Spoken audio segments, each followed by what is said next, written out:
वालेकुम Urdu kids world के प्यारे दोस्तों। मैं आपकी होस्ट शोना मलिक। आज आपको सुनाऊंगी कहानी बिल्ली की समझदारी। एक बिल्ली आबादी से दूर जंगल में रहा करती थी, जहाँ करीब में एक लोमड़ी भी रहा करती थी। लोमड़ी को अपनी चालाकी पर बहुत गरूर था। वो अक्सर जानवरों को ज्यादातर अपनी चालाकी के किस्से सुनाया करती थी, जिनमें से ज्यादातर मनगढ़ंत होते थे। एक दिन जब लोमड़ी जंगल के सभी जानवरों को अपनी बहादुरी और चालाकी के किस्से सुना रही थी और जंगल के जानवरों से अपनी खूब तारीफें करवा रही थी, तो बिल्ली को बहुत गुस्सा आया। और जब सभी जानवर चले गए तो बिल्ली ने लोमड़ी से कहा कि दोस्त, तुम जो जानवरों को अपनी बहादुरी और चालाकी के किस्से सुनाया करती हो, किसी दिन सच में मुसीबत में फंस गई तो क्या होगा? इस पर लोमड़ी ने सर झटक के कहा, मुझे कोई परवाह नहीं, मुझे तो इतनी तरकीबें आती हैं कि मैं इन सब को इस्तेमाल करके उस मुसीबत से आसानी से निकल जाऊंगी।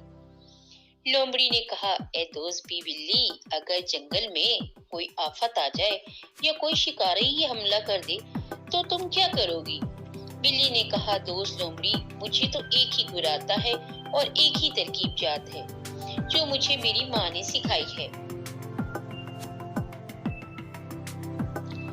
एक दिन जब सूरज इंतहाई आबोताब से चमक रहा था और खूब धूप निकली थी और खासी गर्मी भी थी, काफी देर लोमड़ी और बिल्ली जंगल में घूमती रही और बातें करती करती अपने मखसूस दरख्त के नीचे पहुंची।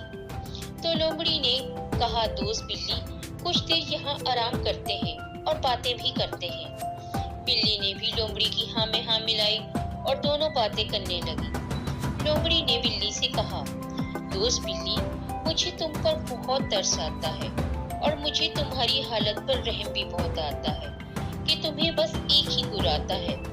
कभी कभी मेरा जी चाहता है कि मैं तुम्हें अपनी चालाकियों में से 2-3 चालाकियां सिखा दूं, लेकिन क्या करूं दोस्त, वक्त बहुत खराब है, किसी पे भरोसा भी तो नहीं कर सकते ना। और लोमड़ी और बिल्ली यही बातें करती करती सो गई। अभी थोड़ी ही देर हुई थी कि दोनों की आंख शिकारी कुत्तों की आवाजों से खुली, जो बहुत करीब आती हुई महसूस हो रही थी। दोनों ही घबरा गई। ये आवाजें सुनकर बिल्ली ने खतरा भांप लिया और ना आओ देखा ना ताओ देखा और अपनी पुरानी सोच पर अमल किया और झट से उसी दरख्त पर चढ़ गई और उसकी ऊंची डालियों में छुपती छुपाती वहां से निकल गई। इसी दौरान शिकारी कुत्ते लोमड़ी के पास पहुंच गए। लोमड़ी बहुत घबरा गई। उसकी कोई चालाकी भी उसके काम ना आई और ना ही वो किसी तरकीब पर अमल कर सकी। शिकारी कुत्तों ने लोमड़ी पर हमला कर दिया और लोमड़ी शिकारी कुत्तों का मुकाबला न कर सकी और मुकाबले के दौरान लोमड़ी को अपनी जान से हाथ धोना पड़ा। इसलिए प्यारे बच्चों कहते हैं कि जो काम हमें आता ही नहीं, उसके बारे में बड़ी बड़ी बातें नहीं करनी चाहिए, वरना हमारा हाल भी इस लोमड़ी के जैसा ही होगा।